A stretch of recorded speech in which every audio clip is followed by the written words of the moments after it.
Thank you, Amy, and thank you all for coming to the Sydney Writers' Festival Katoomba branch of our renowned poetry reading.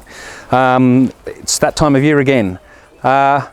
Before I introduce Catlin mailing, there are a couple of rules and regulations that we need to just establish. That the reading was instituted by Deb Westbury in her lounge room. Now, we're sad to say that we lost Deb in March, so for all of those who knew her, today's reading will be dedicated to her memory. We're going to, as usual, move around the circle. So could I have just, by way of interest, a show of hands for those people who think they might like to read today? That's a few. That is why we have instituted the traditional law that you can only read, your poem should be of one page, approximately one page. We've got a lot of people to get through. If you happen to be reading from your phone or other device and try to sneak in an extra 2 or 10 pages, the technology has caught up with you, I'm afraid. Varuna has bought a new app that can detect that if you read for more than 2 minutes, your phone will melt and stick to your hand. We've got a lot of people to get through, so the other rule and regulation is we have no prose. You are not invited to read fiction here today.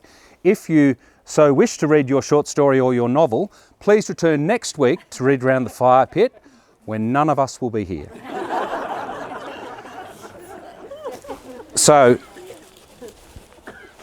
But I'm going to introduce our featured reader, who is Catlin Mailing. She comes from Perth, a writer from Perth. She's a rising comet of a writer, and she has 2 books out, published from Fremantle Arts Centre Press, The Conversations I've Never Had and Border Crossings. She also has a 3rd book that is completed and is due out later this year. She's been shortlisted or won a swag of awards. Oh, it's just a stage he's going through. Hello. A swag of awards and prizes, including the Mary Gilmore Award, the Western Australian Premier's Bookers Awards, the Newcastle Poetry Prize, and she's currently living in Sydney, pursuing a PhD at Sydney University.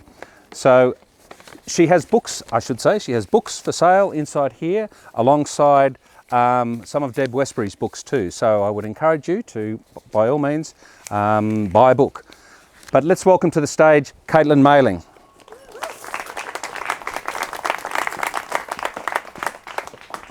Hi, it's great to be here, especially reading at a reading dedicated to Deb, who I worked with on both of these books actually, so that's really special. And just pretend I'm not here. He's meant to be putting a mic on me for some reason. Yeah. I don't know how to get it on. Yeah. Just technical difficulties. I can't get it off. Oh, yeah, I'll get it. There we go. Thank you. And conveniently it accessorises nicely with my jumper, so we're good. I'm going to begin by reading a couple of poems from my latest book, which was about the 3.5 years I spent living in America. I want to say recently, but we actually moved back 2 years ago, so not recently. Anyway, this is called California. In Monterey, we walk the working class beaches dotted with tent tenements, the coffee hot, the motel threadbare, neither sleep till Napa. Then Vegas lights and old Vegas streets like ghosts, like the old parts of the Colorado beyond the canyon's rock walls petering out into Mexico. In the Sierra's rock pool of snow melt and river thaw, the sudden colours of rainbow trout by our feet. Our pale bodies shivering disturb the sky, in the glass surface of the water, every nerve awake and numbed. Mostly we keep beneath the peaks, the middle, mostly coffee drunk, finding our way building to building, through suburbs, wilderness, desert, conversation that keeps my fingers itching. No metaphor from words, just words. The sounds of dry throats and tires, the particular clack of tongue hitting the bottom of your mouth. We push it till the car overheats and we stop but keep talking. We never say what we want in California. One night I make you cry in a rum bar, at karaoke in a private room, over 10 courses of nose to tail at midnight. And in the morning the Castro is fluorescent with other fights and the harsh song of a tram picking up speed. Like a car careening through mountains after desert, after silence and water so cold it pierces. You always leave me, even though I'm the one who goes. Now across this country, the gunmetal cliffs and brushfires remain. The plague of cougars crawling closer to town remains. Mangy animals still deadly, hunting alone. The road remains. Pieces of tyre, little cracks from stones, sunburnt window side arms. Our country enfolded in this country fits more than once like links of rope. We drove in both. Here I am and here you were, parallel but close. Where I imagine you love me, in the space between eye and lid, rubber and bitumen, here and there. Frontier crossing, the line between states, threading the hole in the vowels that lengthen California. Okay. And this one is called Snow Day. Texas makes me want to forgive the girl younger than me who, after I say I'm an atheist, spends 10 minutes on my doorstep asking, what if you're wrong and you stand before the living God? There are things I can't explain, and there are things I can. The clouds gathered in the sky, why moisture sticks close to the ground, the oaks spreading their roots in drought to eat this shallow rain. Every single one of us is thirsty, wakes in the night to drink. It's nice to love this way, nicer to believe ourselves loved. But I love best that which can't love me back. After my first hard frost, the bushes out front turn June green. After the second, to chaff. It's beautiful to watch the desiccated in the wind. I knew and didn't know ice could do that. Okay. And I might skip backwards in time to my first book, Conversations I've Never Had, which is about growing up in Perth, particularly Fremantle. So it involves a lot of poems in which I guess, do bad things as a teenager. So this one's called 16. In our magical years, our bad haircuts, black lipstick years, we laughed the night to pieces, threaded youth through the streets, trailing smoke, losing hours. We knew we were star-blessed, using our cigarettes to stitch our names in the gaps between Cassiopeia and Orion. We were selkies, we were sirens, we were the itch at the top of a man's mouth he tries to ignore. Circes, we drifted our island down the terrace, collecting pigs. Okay. So I spent a lot of time up at a small fishing village about 2.5 hours north of Perth, which is called Cervantes, though we call it Cervantes. This is a poem about that town. It's kind of a fishing town in decline, so it's called Lament for Cervantes. Cervantes sits, a big dirt mouth, a jutting smile to the north.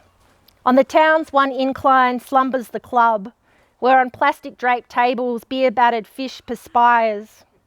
5 men, each of them called Tomo, sit firing squad straight along the bar, and the air is drowning with the new road. When it's not, it's the catch and the season.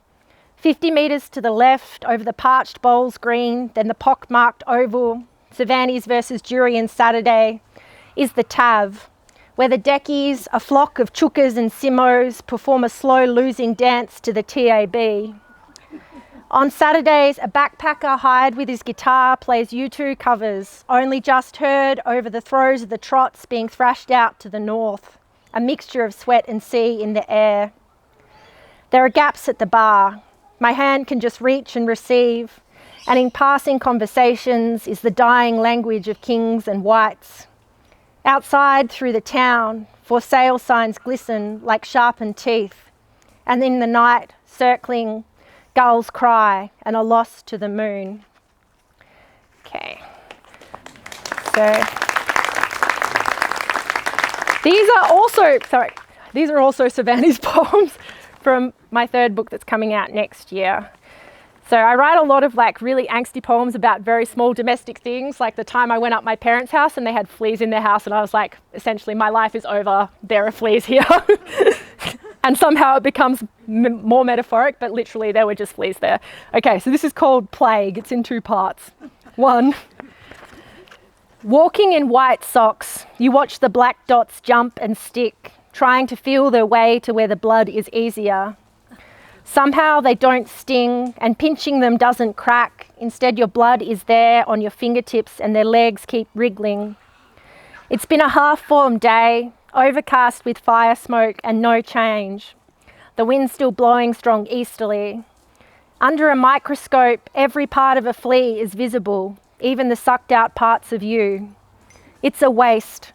The time spent calling images up, trying to know, when the answer is a can let off on a sheet of paper, an hour spent vacuuming up the bodies. Imagine being able to jump 50 times your height and suddenly finding yourself stuck to the ground. 2, I sleep in the basement to avoid chemicals, wake to a rustle over the din of wind, a mouse running across the floor. Where there's one, there's more. There's a desperation I've noticed in my voice that's like that Scrabble. It can't be born. I'm here to be alone, away from listening to women talk to men with high-pitched hostage gaiety. Please love me, let me love me, don't leave me. In a plague, there are hundreds being born and dying once food runs out, or when the whim of something bigger decides it's had enough. Okay. So the reason I spend so much time up at Cervantes was because it's, okay, cool. I'll take it. It's where my stepdad fished out of, and he passed away 2 weeks today. So I'd like to dedicate this poem to him, which the whole book is essentially about. So it's called At the Beginning and the End. At the beginning and the end, each of us grows the thing that will expire us, measures out life in bushels of breath or blood. The heart slows heavy, and the sacs holding back the bottom of our lungs spill over. It's a mostly cloudy day, riding the ways to mourn into my steps, avoiding snakes and the coiled rope, longing for harvest. There are no ways to be alone among mosquitoes, rising from the standing water in tick season. I give to the smaller things without being asked. The circles come up overnight like fever. Against the curtain, it could be crops in a round, and in the centre of each, a barrow rising. Every culture loves a circle. Even the antibodies erecting their ringed fences across the pale straw of my arm. Outside, the wind whips up the sand against the glass. The shade cloth that fails every summer stretches and holds. It will rain today so loud it'll be like being drunk down into a whale's gullet. Everything will grow soft and exhale. The sharpness of the ocean turned round, the horizon's blue desert a paddock of clouds. In the beginning and the end, we come back, wet, across the fields. Cool. Thanks, guys.